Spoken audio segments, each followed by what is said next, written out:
all right. Hey, Okay. what I the don't know. I think there's something new with the software that at the beginning of the show there's this delay. It's a I little, know, yeah. but we're still. Calling London, Chris Anderson in London. I'm still in London, and you're still in Chicago. Where are you? Well, No, well, not really. you're I'm drinking Heather. I thought. actually in Scotland, probably drinking scotch One and would beer hope and that tastes much better than Heather. yeah, I think I probably just got back from the Orkneys, but it looks like I'm in Chicago because it's an encore episode and Um, we're recording this. But hi, everybody, and welcome to History Happy Hour. Thanks to Stephen Ambrose Historical Tours for helping to bring you this show. Check out their rich offering of military history tours, some of which are led by Chris Anderson and Rick Beyer I at know. StephenAmbroseTours.com. And whether you're watching live or watching on replay or on the HHH podcast. You do that much better. Well, it's a, We're gonna have a microphone when you like get that. your new I mic. know. When you get your new mic, you can do that too. Barry White voice. We're glad you're here, and today we're going to present an encore episode about legendary patriot, Revolutionary War hero, traitor, American leader John Hancock. Ungrateful colonial John Hancock, who paid. All right, anyway. We want to take a moment to thank our Patreon supporters, especially our top shelf supporters. You can become one by going to patreon.com/historyhappyhour. I noticed. You want to go back there for a second? Sure. I have it's like a layout question, but should we like bump Phil over because right now it's Currahee Military Museum from Messina. But I know it's like a column. Yeah, but we want to be careful that we don't run Susan Reynolds Brady into the bottle of HHH stuff, which I don't know. This is a problem to ponder. But I can probably move that over. Well, Phil could let us know what he thinks. Oh, Phil, let us know what you think. And if you're not watching, it doesn't move. It doesn't happen. You have to. And anybody else, if we've got your name wrong, if we've missed your name, if you've stopped being a top shelf patron, but your name is still up there, hey, let us know and we'll fix it. We'll change it. We're here for you. We're here for you. Okay. I do think that we have now killed enough time at the beginning of the show. Why don't you give me the old Huamundo? God save it.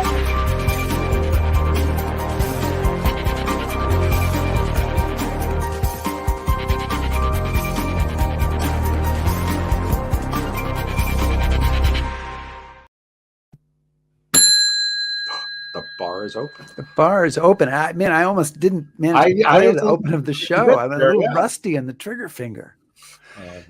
Today, we're going to be talking about John Hancock and the early days of our country, the pre-early days of our country, with someone who loves history and beer as much as we do. Which is, so rare. So Brooke Barbier is a public historian who received her PhD in American history from Boston College, specifically researching Boston's social and cultural life during and after the American Revolution. In 2013, she founded Ye Old Tavern Tours. This is something that we should be going on, which offers tours of Boston's historic sites and taverns, and beer is included.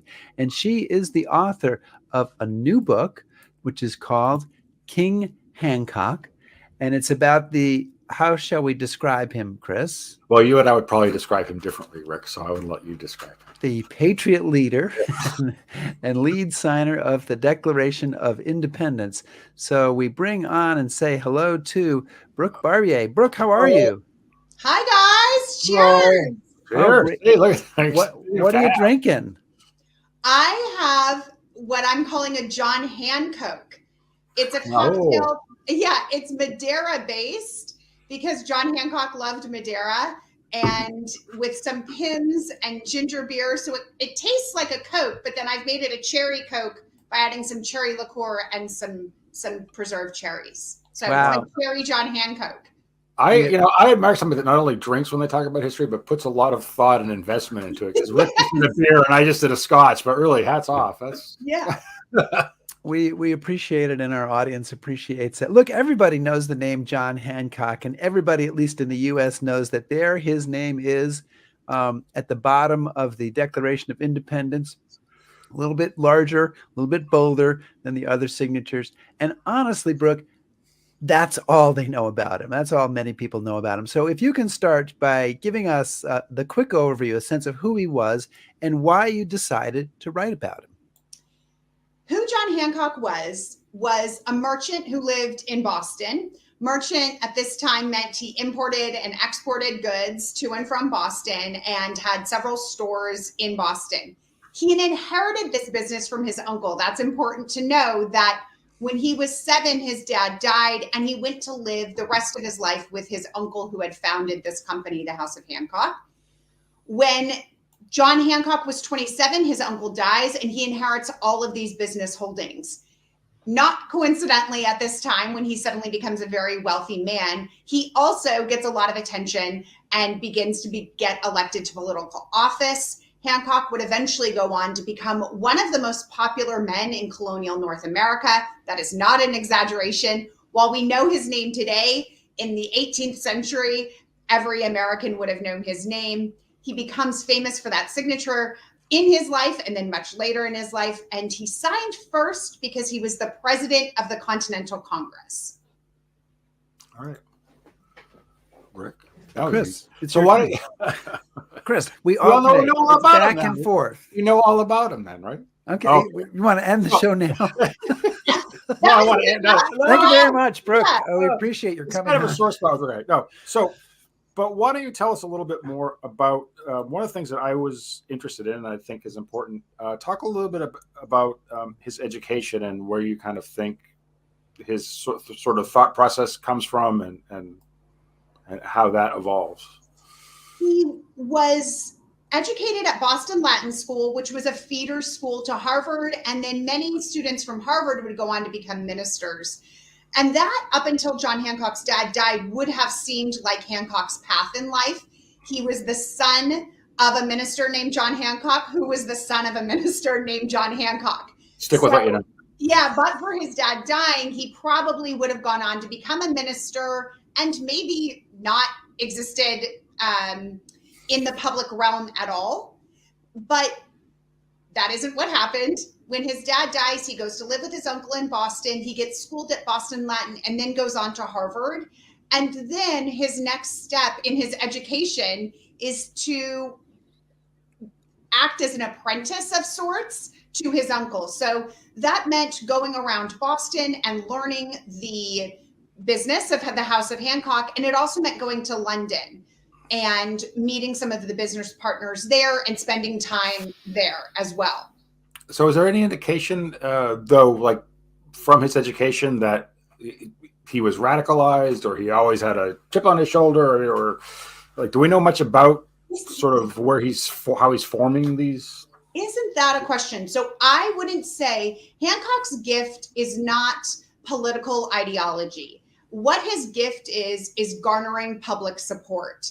And if I had to guess and make a very educated guess as his biographer, I would say that part of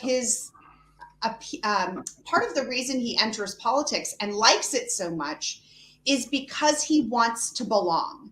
When his dad dies, he goes to live with his uncle, and his uncle is a shrewd businessman. That doesn't mean that he couldn't be a loving guardian, but John Hancock leaves aside his other 2 siblings. He leaves aside his surviving mother and goes to live with an uncle and an aunt in the 3rd largest town in colonial America, and has to adjust to not just this new town, but this new home, much larger than the one he was used to, and these new guardians.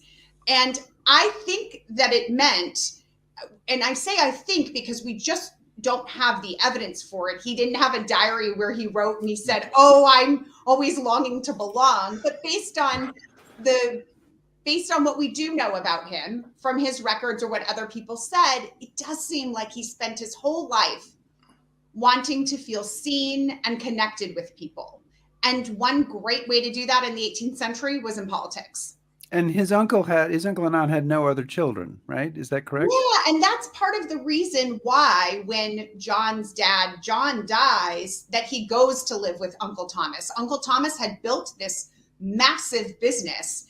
And in the 18th century, as in today, a common thing would be for the male heir to take over. And Thomas and his wife Lydia had no children of their own.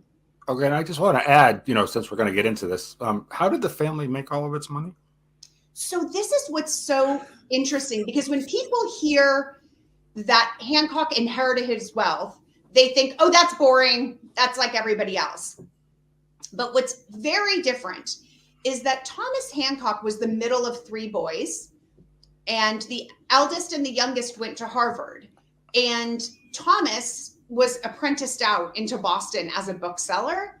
And in Thomas's lifetime, from apprentice to mogul, he built one of the largest fortunes in Massachusetts. That is unusual, to rise so far above your station without marrying into money. So Uncle Thomas is smart and shrewd and smuggles and supplies the British Army with provisions to combat the French. He goes on to buy real estate throughout New England. So he is an enterprising man, but he builds that fortune on his own. Was that the smuggling was the part you were bringing? Well, no, that's the illegality. I'm just like that he gets all of his money by charging the British government too much to feed the troops that are defending him. But we'll get into that as we go forward. Hey, Brooke, you call John Hancock, actually in the subtitle of your book. My questions, I'm still questions based on the front cover, so I'll get to my questions based on the inside soon. You call John Hancock a moderate founding father. So what do you mean by that? Is he slow to champion the cause of independence? And if he is a moderate, as you say, how does he become, along with Samuel Adams, one of the two most prominent revolutionaries in Massachusetts and at that time in the 13 colonies, who the British really are most looking to string up if they can get their hands on them? Of course, Chris, in a legal, respectful. Oh, absolutely. I say that Thomas Gage, that's the general who occupies Boston in 1775, I say that he fundamentally misunderstands John Hancock and Samuel Adams by lumping them together, that they both are causing problems for the British Empire, but for different reasons. So I argue that Hancock's a moderate because he didn't tend towards the radical almost ever, even though he finds himself as one of the leaders of a revolution. But even more specifically, what we see with Hancock is that he goes in on the revolution and he comes out. He goes in and he comes out. Whereas someone like Samuel Adams, a radical through and through up until 1776, is always all in. He is always looking for some transgression by the British Empire. He is always trying to rile people up and see things from his perspective. Hancock, throughout the 1760s and 70s, is up until 76, he is looking for a return to normalcy, that he will rebel against taxes. But then if there's some sort of solution with those taxes, whether most of them are repealed or they're all repealed, that's enough to satisfy him, and he pulls out. To answer your question about independence, he is reluctant to declare independence, and he's not the only one. Most delegates to the Second Continental Congress were reluctant, and they eventually, many things moved them forward politically. But Hancock took some coaxing, and as late as April 1776, John Adams says of his cousin Samuel that Samuel was very upset with Hancock and was talking badly about him to other delegates because Hancock wasn't ready to declare independence. And can I do a follow-up, Chris? Sure. Brooke, did you say that I think you said that Samuel Adams was a radical up until 1776. So I caught that and what do you mean by that? It would depend on how you view radical thereafter. That Adams seems pretty singularly focused on independence, but after that, he might surprise you with, in what I would say is a pretty conservative view. Once the war is won, once the Constitution of Massachusetts is ratified in 1780, I think that he becomes much more conservative. And those protesting or wanting tax relief, he has much less sympathy for. So, one of the, I should probably lay my cards out here as a proud descendant of loyalists. I have a different view than Rick, but one of the charges I've often heard. Do you view us as still being part of Great Britain, and that Oh, we it's might just, reunite someday? it was just an unfortunate thing, and we're just going to have to deal with the consequences. You broke a few eggs, and we'll have to move on. But one of the charges that I've always heard leveled against Hancock, and I'm curious to get your opinion, is that he's not so much a reluctant revolutionary as an opportunist, and part of the reasons that he's in and out and off and on is he's in this for himself. And I mean, that's certainly a charge that people at the time leveled against him. So how would you answer that? Well, first, let me address you being a descendant of loyalists. And I extend my sympathy, and not in the way that you might think that, like, oh, you lost the war. It's to say it was a very difficult time for everybody. Yes. And this is one of the things that I try to capture with Hancock, is that while we know today who won the war and how things turned out, those living in the time did not. And they were making the best choices for themselves, for their families at the time. And being a loyalist, especially in and around Boston, was very, very difficult. You might have your house smeared with manure. You might have your fence leveled, and feel the intimidation from your neighbors. So it's a difficult time for everybody to try and figure out what's the right choice. And you can see Hancock in real time trying to figure this out. Right. So no, I don't condemn loyalists at all. No, Rick does all the time. I know it's not as that it's easier to present history in this very clear black and white way, but life isn't black and white. Right. And so anyway, thank you for that. Being descendant of loyalists. As for John Hancock being an opportunist, that's an absolutely fair charge to level against him. The difference is two sort of things. I would say, one, show me a man at this time who was in politics who wasn't an opportunist, who wasn't doing something for themselves. And then the other part I would say is that Hancock, he didn't make money during the Revolution. He died with less than he inherited. And there's several reasons for that. But there were men who financially profited from the war, and Hancock isn't one of them. What he gains, and we've talked about this, is that he gains that popularity and that feeling of belonging that he so desperately wanted. So your book is great because it goes into a lot of detail about a lot of stuff that I haven't seen in a number of other books. And one of the things that I kind of was attracted to is you tell the story of one of Hancock's critics, who's a man named John Mean, M-E-I-N. Oh, yeah. Yeah.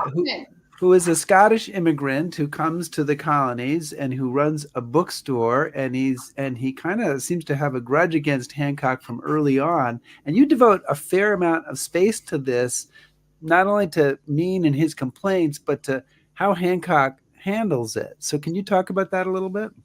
Yeah, and part of the reason I devoted the space I did was to what Chris and I were just chatting about, is to show that the revolution wasn't a steady march towards the Declaration of Independence with everyone going all in. And even though some rebels, some patriots had decided to not import goods because of the Townshend duties passed, those were a tax on imported British goods. And so many colonies, and eventually all 13 in North America, decide to boycott British goods, because if you didn't import them, you wouldn't have to pay the tax. And Hancock is one of the leaders of this boycott. And John Main, this newspaper printer, begins to use the Patriots non-importation agreement against them, saying, actually, some of you are importing goods to enrich yourselves, or you're playing fast and loose with some of your own agreements. And so John Main did what the Patriots did, which was publish the names of importers on his first page of the newspaper. So Eads and Gill did that for the Boston Gazette to intimidate people from not importing, because if your name was listed as an importer, then many people would be upset with you.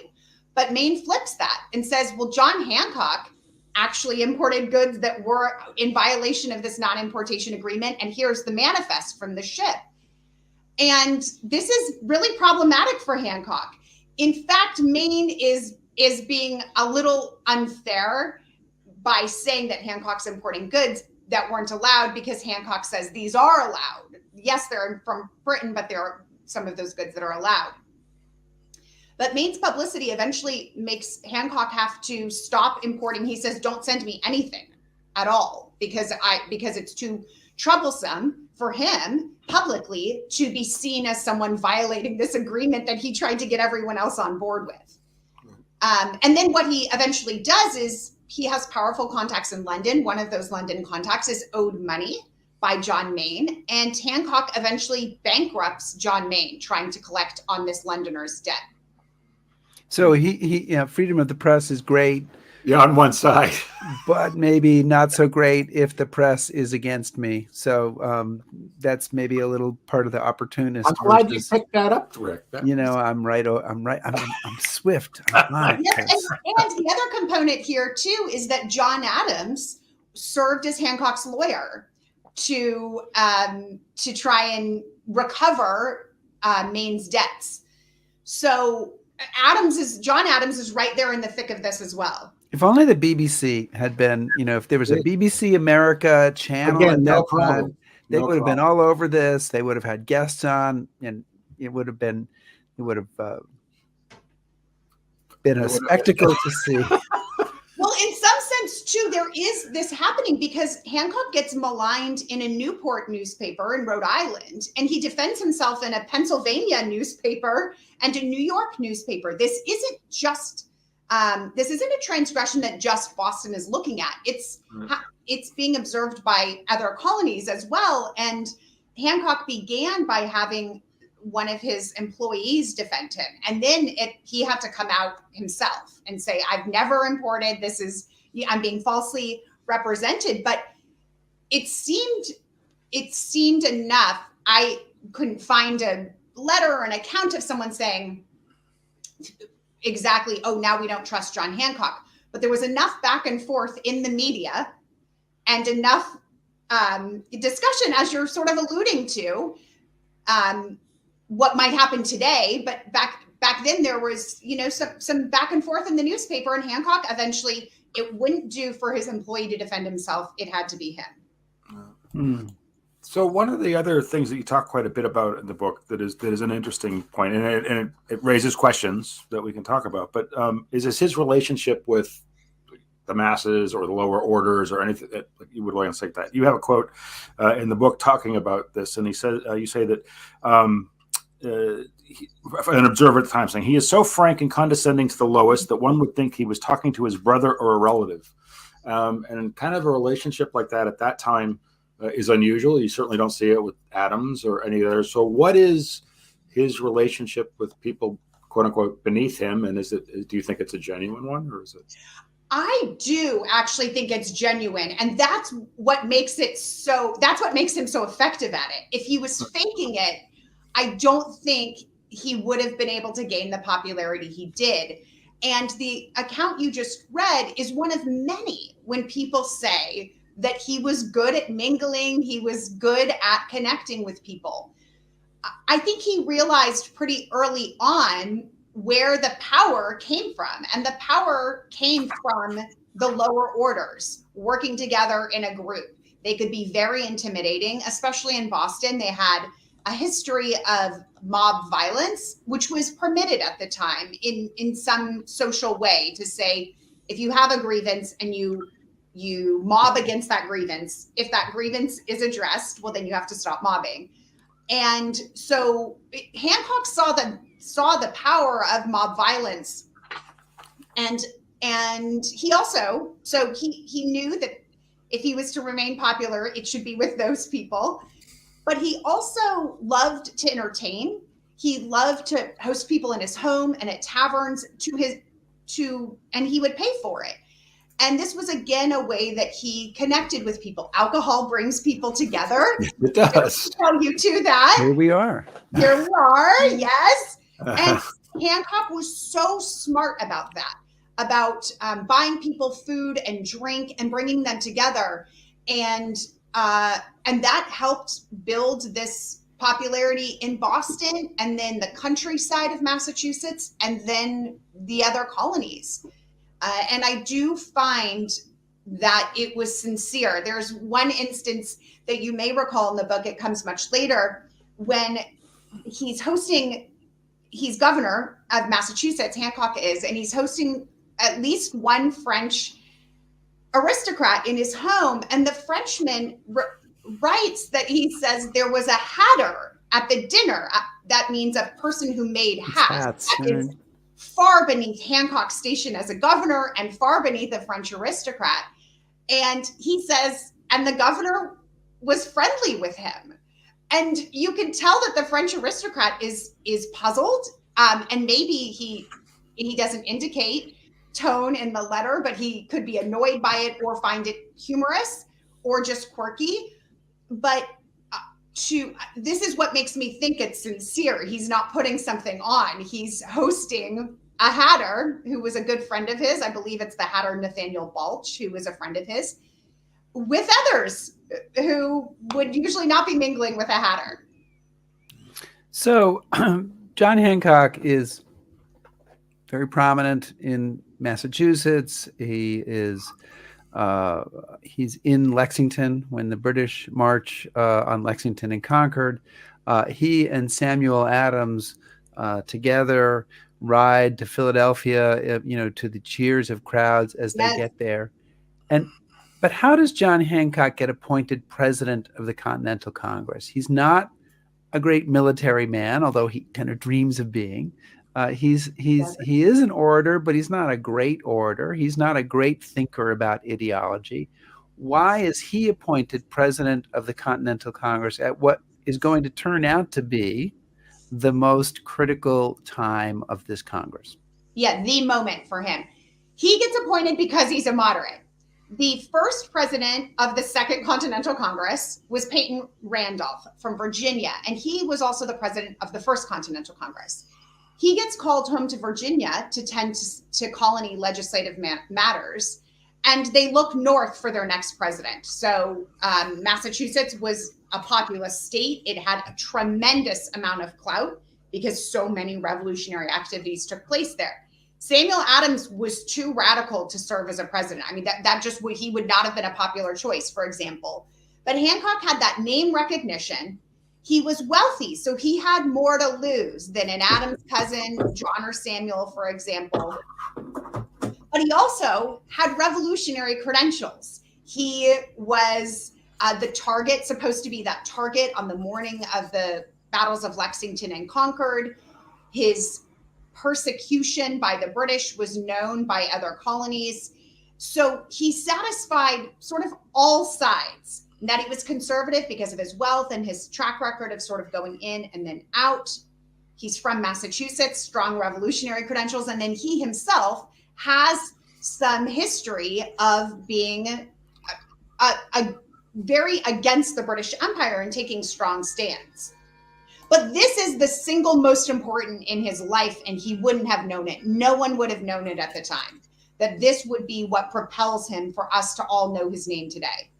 So, but of course, what we know his name for mostly is his signature, right? Yes. So, for those of us watching, why else should we remember him? What else? What is his role in Congress, and is he successful at it? Is he good? What part does he play in that Second Continental Congress? So beyond writing his name. So the president serves as mostly a moderator to filter ideas, and it's a very demanding job because the Congress would meet in 2 sessions, and Hancock had a secretary assigned to him, and then he needed another at some point. And at some point, his wife was helping out with some of his sort of administrative duties. He is the longest serving president of the Second Continental Congress. And that's saying something, because and he served for 2 years. So most delegates would not be able to serve that long. So just that commitment alone to shepherding the United States during the outbreak of war and the first 2 years and declaring independence meant that he was doing a great job at overseeing a chaotic Congress. They had to move several times because of British troops arriving, and Hancock was overseeing all of that. Now, your question about why we should remember him is I think, a very different question, because I don't think it's tied to Congress, to his time serving in Congress specifically. And we can get into it, but that's why we know him. And Rick, you put up the picture, but his signature is the biggest by far. And even though this isn't really something that can be judged except by your eyes, it is one of the most beautiful signatures. When he's got I was going to make a zoom in and I didn't, but he's got almost like a logo under his name. Yeah, it's called a parif. And that was a sign of gentility. It showed training and practice to be able to sign like that. And I encourage everyone who's listening, and by the way, thanks for tuning in, Yes, thank you. Yes, we thank you also. To Google the Declaration of Independence. The National Archives has it on their website. That's the keeper of the Declaration. And zoom in, because there's some attempts at parifs, those markings underneath the name, that are pretty clumsy. And from other people. What's that? From other people. From other delegates. And then if you really look at it, I mean, Hancock's signature is spectacular. There's just nothing, there's no other way to say it. And I think that he's the first to sign the Declaration of Independence and have such a beautiful signature is something that is poetic. Now, but do you suppose that, I guess this would be a cartoon, right? Mm-hmm. Would be Hancock signs, it crumples up that one. He signs, I'm not quite, he crumples up that. Maybe he crumples up 3 or 4 or 5 of these. Then he signs it. Then everybody else has to actually get theirs right the first time, but he's got multiple times to do it. Yeah, that would be a cartoon for sure. You've got one shot, but this is kind of my point, is that that parif being perfectly executed showed training and practice. There is a letter from 1764 of Hancock's, or 1765, and the signature is very similar. The parif changes a little in the 11 years, but this was even the Olive Branch petition signed just the year before. The signature is very similar. So this was something that he practiced a lot. Can I bring in a question from Wally here? Wally wants to know, so was his signature first or just big in center page? And it was first, right? Because we have this image of Brooke, we have a photo. We have this image of everybody going there for the signing of the Declaration. But in fact, they don't do it that way, right?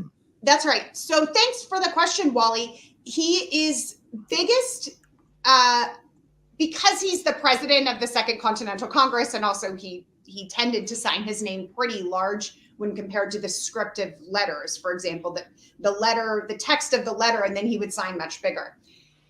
He is the only one who needs to sign the Declaration to authorize it. And he does that on July 4th, not on the page we just saw. That engrossed copy was made by Congress and signed by most people in August of 1776. But not everyone signed the same day. So Hancock's is first and center because he's the president. It's really, that's the only reason, because he was the only one needed. And then the rest of the delegates signed below according to their colony. So the Massachusetts delegates are all lumped together, and the Virginia and Pennsylvania. Okay. So one of the other things I wanted to get into a little bit, because it's a very interesting part of your book, and picking up on the idea of Congress. President of the Continental Congress. Eventually, he's there the longest. It's time for him to go. He's worn himself out, and he's getting ready to ride off into the sunset. And people are talking about giving him a formal thank you from Congress. Yeah. And it's shot down. And interestingly, it's shot down in part by most of the members of his own state's delegation. In fact, Adams in particular is opposed to this idea. So why doesn't he get the thanks of Congress? And maybe roll that into what's Adams' beef with Hancock? Because it seems to be a pretty big beef. Yeah, it's a big decades-long beef. Yeah. Okay. When Hancock is leaving, they say we should vote to vote to send a formal thank you to Hancock for being the president. And Adams opposes, saying this: you're not serving for a thank you, you're serving because greater good. But I found many instances of where Congress issues a formal thank you to somebody. So it's not that unusual. But Samuel Adams, the beef with Hancock extends for decades, really begins in the 1760s and goes until the 1780s. Adams, Samuel, and also John, but I'll talk really specifically about Samuel, finds Hancock to be too showy, too ostentatious, too concerned with public image. He also finds him too moderate. I think that's the real problem, is that Adams wants Hancock to lend his weighty name, his social influence, to Adams's causes and oppositions to British rule at the time. And Hancock doesn't do his bidding that much. Sometimes he'll go along with Adams, but he isn't as malleable as he might seem to be. So that's part of the beef, and it only gets reconciled in the late 1780s, and we can talk about that or not. But part of it is that Hancock just sort of offends his sensibilities about what it means to be a legislator at this time. And I think in some ways, Adams misses the point. He thinks that Hancock is popular because, or he's offended that Hancock's popular because he's showy. But that's part of why Hancock was popular. He was so skilled at using his public image, which, as we've said, is so visibly above those that he's seeking votes from or support from. He uses it to such great skill that I think that annoys Adams, that someone can care so much about their clothing and their presentation and entertaining, these sort of things that Adams thinks no one should care about, but Hancock uses them to great effect. So let me ask you a question that I'm just curious about. It's not something you mentioned in the book, but there's a saying which I'm going out on a limb here, supposedly comes from colonial times, but I don't have the source, so I could be wrong, which was a description of the relationship between Hancock and Adams, which was that Adams writes the letters and Hancock pays the postage. Right. Yeah. Give me a response on that. Variations of this that John Adams, much later in his life, much later, he writes that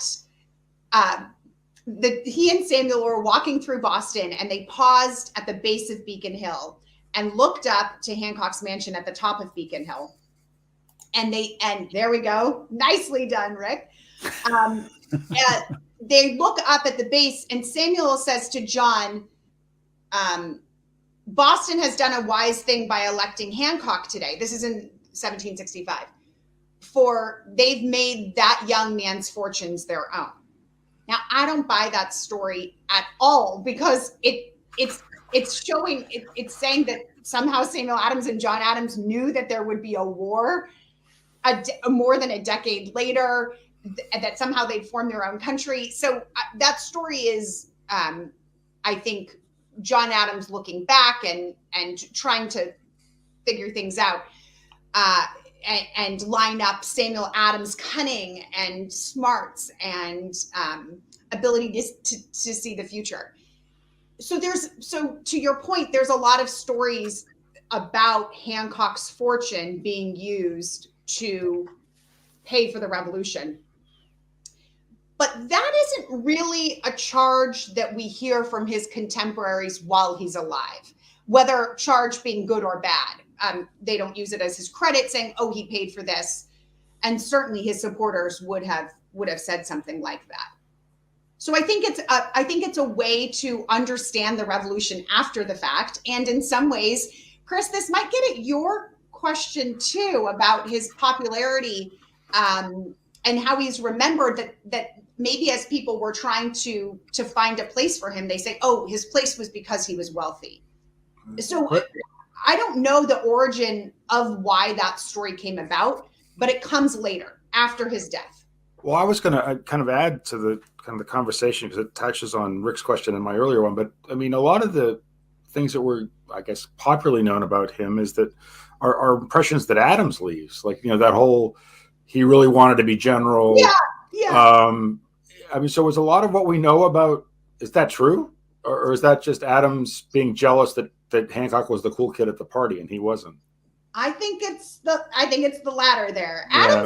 John Adams specifically, as you all may know, he's a terrific gossip. He has something to say about everyone, but rarely himself. And he criticizes far and wide. He resents the attention that George Washington gets. He resents the attention Benjamin Franklin gets, John Hancock gets. I mean, he really, it seems like sour grapes a lot of times. We do know a lot about Hancock from his contemporaries, from what they said about him, both positive and negative. So that's certainly true. But it's not just John Adams where we get a sense of who he is, because that wouldn't be enough for me. For example, you read that quote about him treating everyone like a brother or a relative. That's from just an observer of Hancock. Right. So was it, I mean, writing about John Hancock, he's not leaving behind the volume of letters, that diaries, et cetera, that John Adams or Alexander Hamilton left behind, or George Washington. Did that make it harder to write about him because you're kind of harder to get inside his head about what he's doing? Yeah, certainly. There's so many times where the record is silent, just silent, and I want something from him. But there's enough that we can to get a sense of him, certainly, of his own writings. It's just not the volumes that some of the other founders left. Not at all.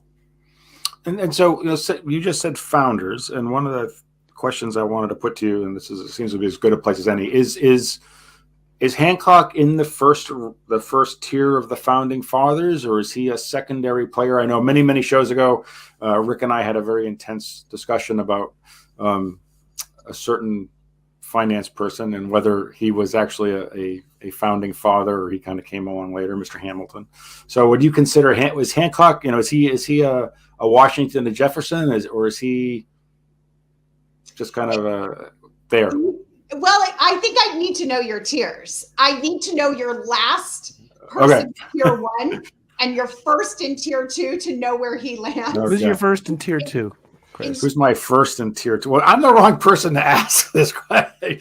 Elbridge Gary? I mean, sure. No. He's way ahead of Elbridge Gary. Okay. So for Hancock is tier 1. All right. Yeah. So Samuel Adams, he causes a lot of trouble. He gets everybody riled out. People start shooting at each other, and he's gone. He's just like not even part of the equation. He's not helping to craft great bills of state. He's not.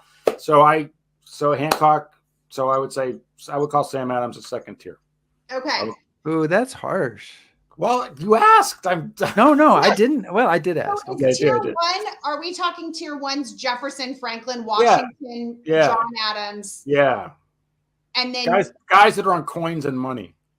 Right, I know, but this is why isn't John Hancock on a $5 bill? I mean, he should be on money, if for no other reason than because he was so wealthy. He was a money guy. Yeah, I mean, who gets put on money? That's a whole different discussion. But next week on History Happy Hour, who gets put on money and why? if you're putting Samuel Adams in tier 2, and I counted 5 for your tier 1, then Hancock would probably be tier 2. Okay. But if you were living in 1790 and reflecting back on the revolution, the beginning in 1763 with the end of the French and Indian War, Hancock would be a tier 1. I think that's what's kind of tricky about it, is he was so popular nationally that and people knew his name. They knew his sacrifices during the time. They knew him for the Declaration of Independence. And then when he supported the Constitution, which wasn't a given that he would or that Massachusetts would ratify. So even Elbridge Gerry, your tier 2, Rick, gives Hancock credit for, he said his name will basically live on because of the Declaration of Independence and the Constitution. So I think Elbridge Gerry is tier 3. Yeah, he's. How dare you? Yeah, yeah. I think. I mean, if you can only be vice president, I mean, come on. So yeah. So with these sort of imprecise tiering systems, we'll I think if he lived at the time, he would have been tier 1. Okay, but he's gone down in the, maybe to tier 2. So listen, so we've been talking a lot about politics, and we will some more, but hey, let's get into some gossip like John Adams would like. Yes. So John Hancock gets married in 1775, and he marries Dolly Quincy, who actually was there with him in Lexington, along with his Aunt Lydia, at the Hancock Clark House, and 14 other people who were there on the night of April 18th, 1775. But he's almost 40 when he gets married, which is kind of old. And he's married till his death. But you kind of suggest that it's a little bit one-sided of a relationship. That he's writing to her a lot, and she's not writing back much, and it sort of suggests that maybe there's a little coolness there. But can you delve into that relationship a little bit? Yeah, and this is one of those instances where Dolly is silent. We don't hear from her at all. It is not that we don't hear from Hancock in these instances. It's that we don't hear from her, which is telling you something. So he is very old by 18th century standards, North American English standards, to get married. He had courted a woman before that for 10 years before calling it off, and that's very unusual too. Dorothy Quincy who goes by Dolly. Dorothy Quincy comes from a good family. That is a strong name. The name of Quincy, Massachusetts, comes from her lineage. So it's a good match for him because of the name, and then of course it's a good match for her because of his name and wealth. But she is decidedly not interested in Hancock. It seems socially that it could be because his work was so demanding at times that she didn't feel any connection to him, that she didn't see him that much, and it was all driven by work. We have an account from her much later in her life. She told somebody who then wrote it down that she didn't like being in Philadelphia during the Second Continental Congress. She was one of the only wives at a time. She was the only wife there and had to help Hancock with some of these administrative duties. And that didn't appeal to her at all. So that could have been part of the reason for the coldness, is that she just didn't feel connected to him because he was busy with work. They also just may have it was a match in good names, and it was finally time for Hancock to get married, but it is not a fulfilling relationship, it seems. And you write about the fact that he writes to her and says, "Why won't you write me? I'm writing you all the time. You're not responding to me. Please write me a letter. I beg you, write me a letter." And she just doesn't. Yeah. And he says, "I'm sending you a gift. Like, please let me know if you liked it. Did you try on did you see if the fabric suits you? Here's a gift for our daughter." And he poses, it's really sad because he writes at one point and says, "Let's make a deal." I'm using modern language. He didn't say this, but this is the crux of it, that Let's make a deal. I'll write you one letter and then you write me one back, and then I'll write you one, and letters, nothing. So yeah, I mean, the other thing is, I will just say, I guess not even in Dolly's defense, she can feel however she wants about him, but but she is not the only person that Hancock pleads with for more letters. He writes, this comes through his correspondence a lot. Please write me. Please tell me what's happening. I don't hear enough from my friends in Boston. So it's not just Dolly that he's wanting those letters from. And this gets back to one of the ways we started this conversation, is that Hancock just loves to connect with people. And at this time, getting a letter from someone meant a lot to him, and he didn't get it enough in his mind. So I do want to, we've talked quite a bit and we're getting closer to the end. So I don't want to leave out kind of the rest of the story, because one of the things that you talk about, I think, very effectively, and it's important, is his role in the Constitution, and how that it's on a knife edge. And I don't think that that's a part of the story that we know enough about. So tell us a little bit about kind of his place in that. And also, if you could maybe tack on sort of his view of how these states are supposed to now function as a country, because I would say it's a little bit different. Yeah, to just quickly address your second question first, he doesn't know how the states are going to function under this new federal government. I mean, that's part of the problem. Right. But to back up and go with your first question, while we think of the Constitution today, because it still governs the United States today, as being inevitable almost, it certainly wasn't. Its ratification was anything but assured. And by the time it got to Massachusetts to ratify, 5 states had already ratified. And you only needed 9. The Constitutional Convention decided unilaterally that you don't need 13 states to ratify, you just need 9.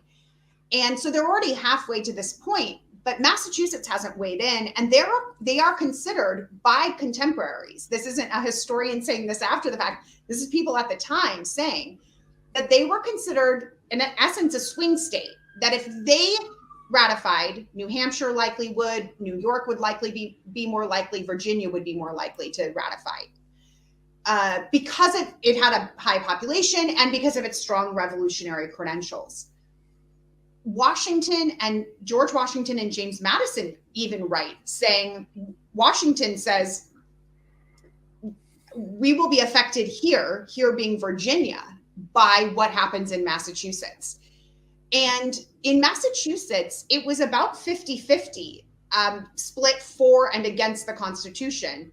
With if we had to tip the scales, historians believe that it tips more towards not ratifying than ratifying. And Hancock is the president of the ratifying convention in Massachusetts, and he's governor, and he's the most popular man in Massachusetts still. And so Federalists, that is those who support the Constitution, the ratification, know that that's their guide and lobby. So yeah, I'm sorry. We can talk more. I just didn't want to. But he comes in and to the convention and favors the Constitution, as long as they can also say, well, as long as we can also get a Bill of Rights, right? Yeah, he doesn't use that term, Bill of Rights, but the Federalists lobby him, and they say, if you come out in support, they have a couple of really enticing prospects. They say you might become president if Virginia doesn't ratify. Everyone knew that if Virginia ratified it, George Washington would be president. Then they said, well, you might become vice president if you ratify. So they were dangling this very appealing prospect out to Hancock. And they also said, if you ratify, you can make changes. You can propose changes to the Constitution. And no state had done that yet, partly because the rules for ratification said you ratify it or you don't. You either take this new system or we keep the broken Articles of Confederation. And so this was something new. And I think the Federalists, I mean, they wouldn't have offered this if they could have gotten it to ratify assuredly without it. And so Hancock stands up at the convention in a very dramatic moment and says that he's going to come forward and vote to ratify, but that he has these proposed changes. And every state thereafter proposes changes to the Constitution. And all those changes, also amendments, get sent to James Madison, and they ultimately filter down to the 10 Bill of Rights that we know today. So while we think of the Bill of Rights as inseparable from the Constitution, it was actually passed a couple years later and wasn't part of the framers of the Constitution original goal. So it's for those that had the Bill of Rights is, we can look to those who had concerns about the Constitution as the reason we have it today. Chris, did you have one more? Well, no, I was going to say one of the to biographers in particular, I like to ask. Obviously, there's an awful lot in the book, and there's an awful lot that we didn't get to cover that you'll read about when you buy your own copies. But what is the thing that you wanted to put in the book that you couldn't, or what would you like to add? What else should we know about Hancock that they're not going to find out in the book? What I wish I could have put in the book, as far as I know, doesn't exist. And that is where the records are silent. There's more that I would have wanted to know about his relationship to the people who worked for him, both enslaved and then when emancipated as paid servants. I would have wanted to know more about his relationships and with women, what that courtship was like for 10 years and then to call it off. So the juicy stuff is in the book. Stuff didn't get cut. It's more what I couldn't add because we didn't have the source. I didn't have the sources for them. Yeah, I want to be clear, folks. There's plenty in the book, and I'm not saying she left anything out. I just want to make sure that. Right. Yeah. Well, and okay, but last question, and now we're in the lightning round. All okay, right. But should have been the first question. Why is the book called King Hancock? Yeah. That's so major. Okay, lightning round.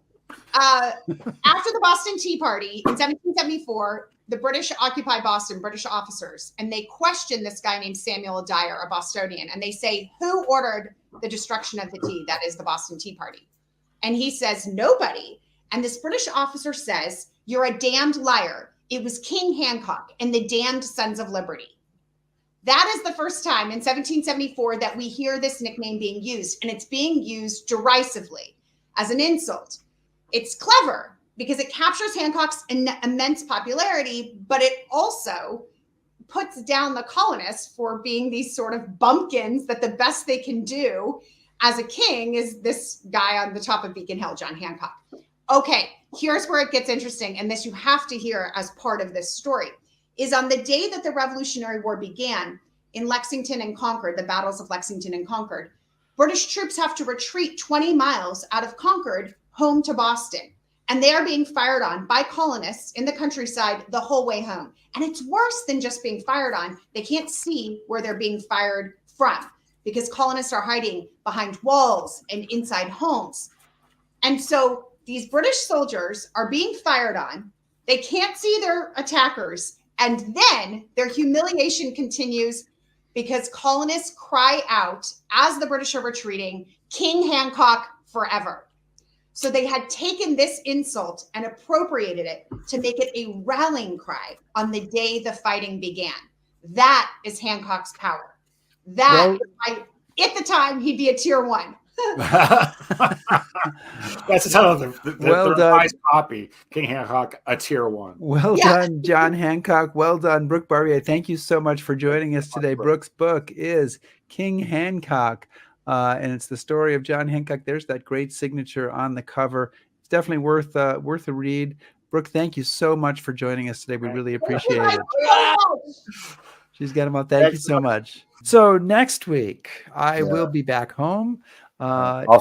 You'll still be there. Wow. And we'll be back live. And we're coming up in the 79th anniversary of the dropping of the atomic bomb. And we're going to talk to one of our favorite fellow Stephen Ambrose Historical Tours historians, Don Farrell, about his new book, Seabees and Superforts at War, Tinian's Critical Role in the Ultimate Defeat of Japan. Yeah, I'm looking forward to that. And I would mention that I know a lot of the world's attention was rightfully focused on the 80th anniversary of the D-Day landings recently, but it was also the 80th anniversary of the landings on Saipan and Tinian. So critical to what happens in the Pacific. So, which are also part of this book, because this book's not just about the atomic bomb. It's about the Marianas and the invasion and stuff that goes on, the refugee camps, and then the building up of what becomes the largest airport in the world, the largest and busiest airport in the world. Which is being resuscitated.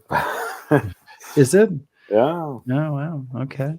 So check that out next week. Meantime, please subscribe to us on YouTube, follow us on Facebook, shout at us on Twitter, listen to our podcast, back us on Patreon, and browse historyhappyhour.com. historyhappyhour.com. Thanks, everybody. Be safe.